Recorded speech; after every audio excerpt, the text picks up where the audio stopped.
Alright, Bulldogs, it is time again for one of Seneca's letters to Lucilius. I am going to be reading and commenting on letter 23 today, which is on the true joy which comes from philosophy. If you haven't already, first of all, click the subscribe button, become a fucking Bulldog, click the bell so that you get notifications when these new videos come out, so you can follow along through the 100 and something letters that Seneca has written. Now I'm going to go through all of them. It's going to take some time to get through them all. If you haven't already, also start at the beginning. Go click this playlist. The playlist description, or will be in the link will be in the description below. Seneca's letters to Lucilius. I started at letter 1, and my thoughts on it. Go through that playlist. All right, let's jump into this here. And Seneca says, 1. Do you suppose that I shall write you how kindly the winter season has dealt with us, a short season and a mild one, or what a nasty spring we are having, cold weather, out of season, and all the other trivialities which people write when they're at a loss for topics of conversation? No, I shall communicate something which may help both you and myself, and what shall this something be, if not an exhortation to the soundness of mind? Do you ask what is the foundation of a sound mind? It is not to find joy in useless things. I said that it was the foundation. It is really the pinnacle. So, a couple things here. He says, look, I'm not going to bullshit you. We're not going to talk about the weather, all right? Fuck that. That's what other people, they do when they write their letters. No. What we're going to talk about is what's really important, okay? And what's really important? Not to talk about the weather. Let's not get overjoyed about watching some stupid sports TV or television program. Let's find joy in useful things, not the useless things that most people find joy in, the stupid gossip, Facebook things, cat videos. Again, we all get sucked into this from time to time, but he's saying, you know, the real pinnacle of life is to not find joy in the useless crap. 2, we have reached the heights if we know what it is that we find joy in, and if we have not placed our happiness in the control of externals. The man who is goaded ahead by hope of anything, though it be within reach, though it be of easy access, and though his ambitions have never played him false, is troubled and unsure of himself. So a couple of really important concepts here. Anything that is outside yourself, that you do not have direct control over, should not be the basis of your joy or happiness. Again, that's entertainment. That's a lot of things. It's hope, right? It's placing hope in shit, stuff that hasn't happened yet, okay?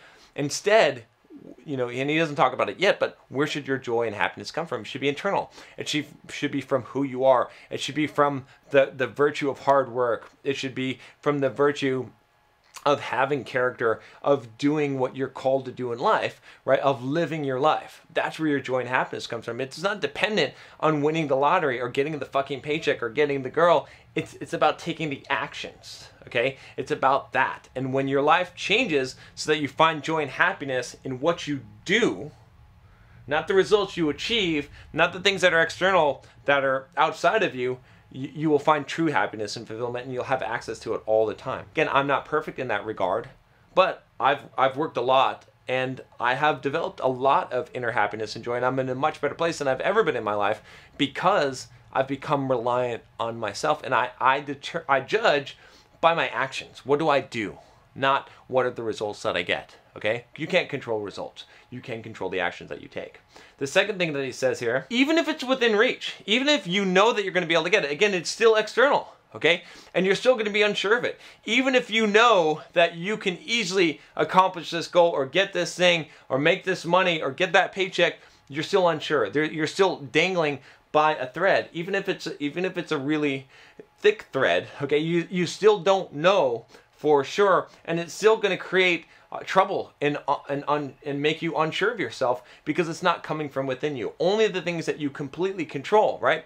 And you get the worst upsets in life, okay, when you think that, when you expect something, right? And the formula for anger is what? Expectations not met. If you can't control it, if it's not in your direct control, you know, like I said, the worst upsets that happen in life are when something is in the bag and you lose and you don't get it. When you expect it, when you're entitled to it, if you have a big payday coming in and it's a 99.999% chance of it happening and you lose it, right? As a semi-professional poker player for a while, I experienced a lot of bad beats. Bad beats kick your ass because of that until you develop that stoic philosophy and that mental toughness to realize that, look, it's never guaranteed. It doesn't fucking matter. I'm not going to place my hope on this. I'm not going to assume I'm winning the pot right now just because I have 4 of a kind. Okay, I can get beat. All right, always think I can get beat. Right, that's an important way to live your life. Again, it's not a jaded way. It's not that you're looking to get beat. It's just that you're realistic. Number 3, above all, my dear Lucilius, make this your business. Learn how to feel joy. Do you think that I am now robbing you of many pleasures when I try to do away with the gifts of chance? When I counsel the avoidance of hope, the sweetest thing that gladdens our hearts? Quite the contrary. I do not wish you to ever be deprived of gladness. I would have it born in your house, and it is born there if only it be inside you. Other objects of cheer do not fill a man's bosom. All right. Other objects of cheer do not fill a man's bosom. They merely smooth his brow and are inconstant. Unless perhaps you believe that he who laughs has joy. The very soul must be happy and confident, lifted above every circumstance. I'm not trying to make you unhappy. I'm trying to make you happy, right? You know, I'm taking away all the things that you think make you happy, but they don't make you happy. Instead, I want you to have true inner joy. I want the joy to come from you. I don't want it to come from external sources. I don't want you to determine on gifts of chance, right? That's fortune. I don't want you to, have to have hopes or, as the things that, like, looking forward to the future. And instead, you should just have it intrinsically. You should just learn to experience and be happy with yourself and to have joy that comes from within, from taking action, from being who you are. That's the true joy that you're going to have. Number 4, real joy, believe me, is a stern matter. Can one, do you think, despise death with a carefree countenance or with a blithe and gay expression, as our young dandies are accustomed to say? Or can one thus open his door to poverty, or hold the curb on his pleasures, or contemplate the endurance of pain? He who ponders these things in his heart is indeed full of joy, but is not a cheerful joy. It is just this joy, however, of which I would have you become the owner, for it will never fail you when once you have found its source. So some critical things here. He's talking about basically, like, can you despise death with a carefree countenance? Can you, open your door to poverty? Hold the curb to pleasure? Or contemplate the endurance of pain? If you can do these things, if you can ponder these things, you will find joy. But it's not going to be that kind of joy that might make you laugh and be cheerful. It's a kind of inner joy of knowing that you have strength, right? There's certain things, as I'm training for a marathon here, my second marathon, and trying to do an under 4-hour time and been busting my ass. There's a certain joy. It's not a cheerful joy, but there's a certain joy in me that says, fuck, man, you know the kind of shit that I did? Running that 20 miles yesterday when I felt like shit and just like pushing it and doing it fasted, like all this stuff, like these great things that I've overcome, right? To live on hardly any food and to bust my ass physically and to go through this training and go through this pain, all that stuff, it produces this kind of joy that you can't take away from me. It's not a cheerful, kind of egregious joy, but it's an inner joy, an inner peace, one that says, man, like, yeah, I get it. I understand. I contemplated death. I've stepped at the door. I have faced my fears. I have faced the challenges in life, and I have succeeded, and I will continue to.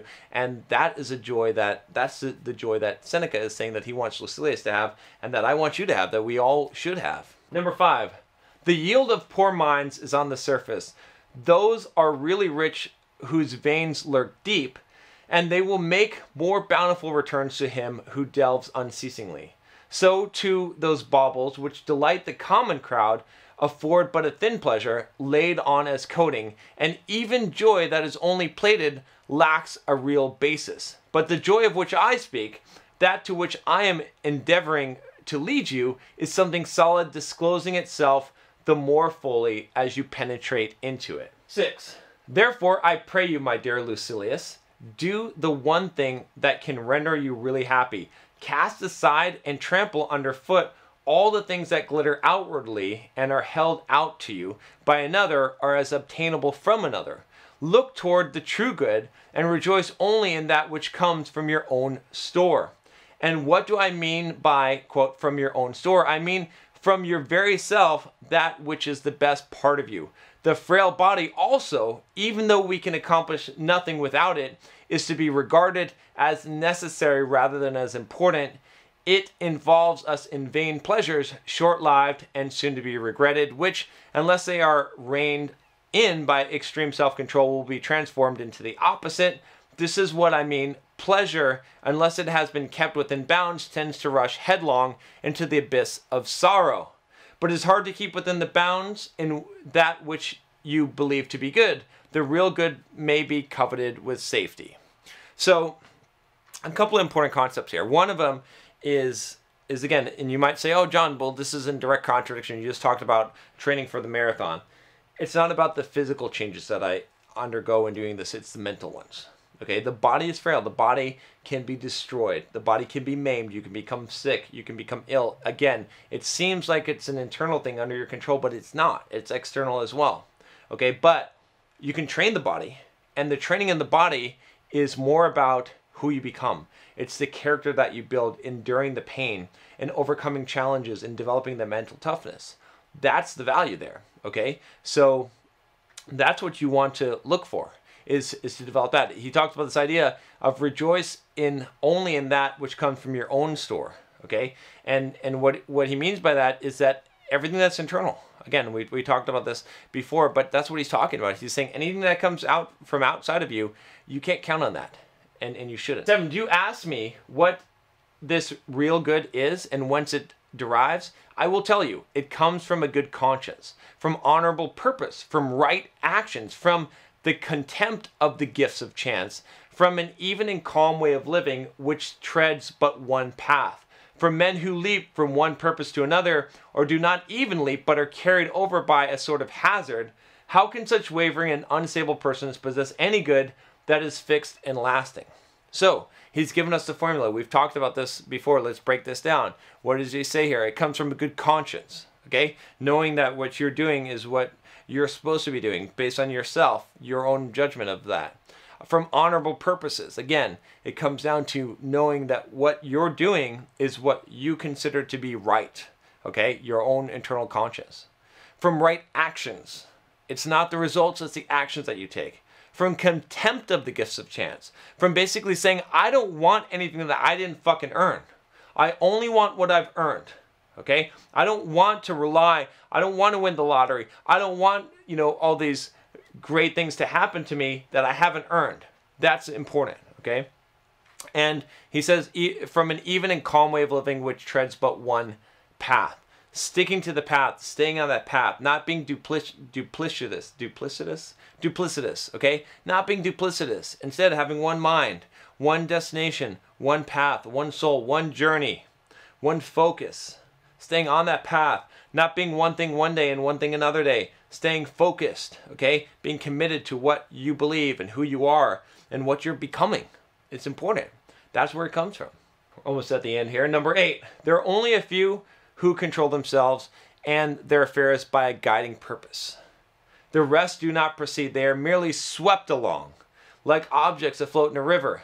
And of these objects, some are held back by sluggish waters and are transported gently. Others are torn along by a more violent current. Some, which are nearest the bank, are left there as the current slackens, and others are carried out to sea by the onrush of the stream. Therefore, we should decide what we wish and abide by the decision.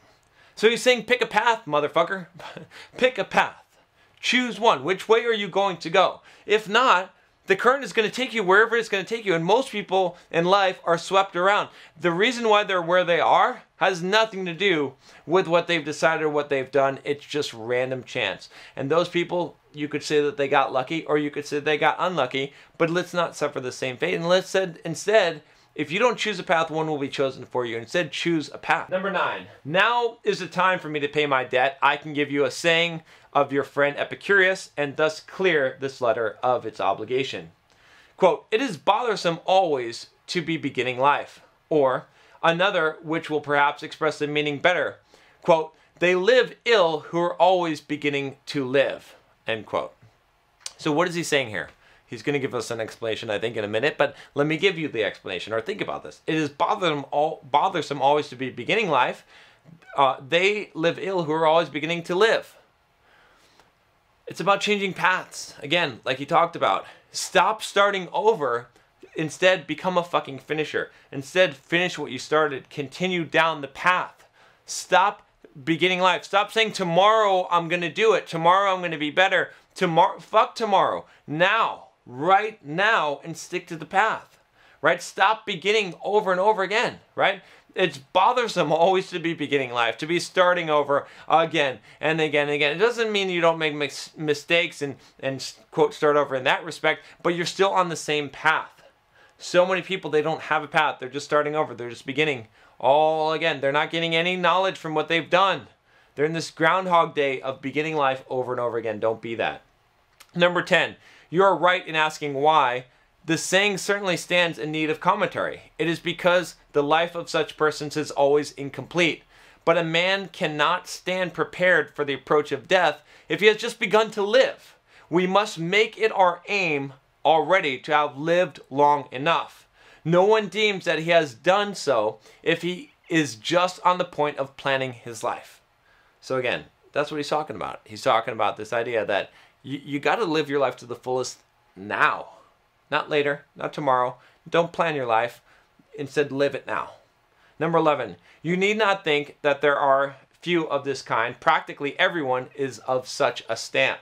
Some men, indeed, only begin to live when it is time for them to leave off living. And if this seems surprising to you, I shall add that which will surprise you still more. Some men have left off living before they have begun. Farewell. So again, are you going to live your life, or are you waiting?